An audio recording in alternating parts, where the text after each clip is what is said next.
I was raised in a stable and moral and somewhat religious home. We did church a couple times a month. There was never any discussion of Jesus or the gospel. I never heard the gospel growing up. And what I think what I lived for primarily was affirmation and acceptance of others. I put a front on. Things were really great on the outside. Inside, I was really jealous of other people and miserable.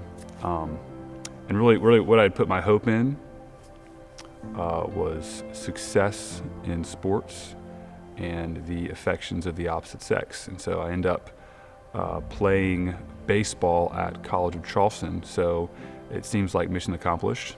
And I get to a place in my life where I have everything I wanted and was still empty and jealous and miserable on the inside.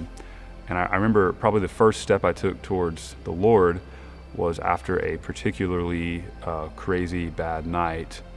I woke up one morning just for the first time in my life really just feeling, I didn't call it that then, but just feeling the weight of my sin.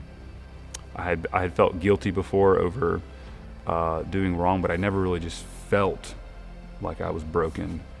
And at this time, the Lord had brought a few Christians into my life. They were people on my baseball team.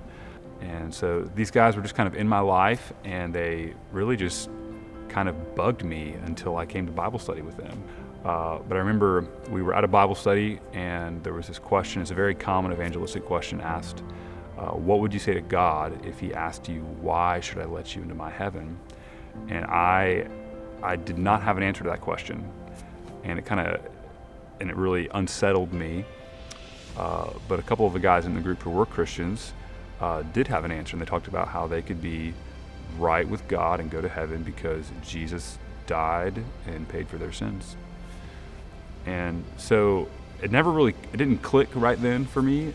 In fact, I'd say it probably was a year-long process.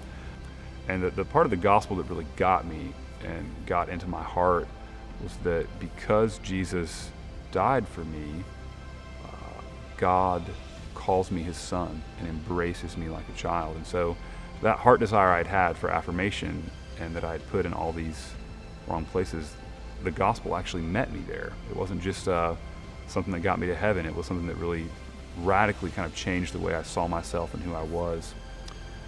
And life with Jesus, it's really funny. My Christian life didn't seemingly start very well. I had a lot of stuff the Lord had to remake in my character and heart. And so I spent a few years in college as a Christian really struggling with anxiety and depression. I got to a place where I didn't get close to dropping out of school, but I had some really rough times with school. And so, but the Lord was really teaching me that I think at that point in time, like if I was just going to survive and live, I had to find my joy in him. Something the Lord's really done in my life, probably one of the biggest changes for me is he keeps stretching my picture of what life looks like. So 3 years ago, my wife and I became foster parents, and I was probably the most reluctant, unwilling person called to be a foster parent there was. But the Lord keeps showing me that as he stretches our lives, he provides. And so I've really found a lot of joy in taking steps of obedience that I could have never imagined.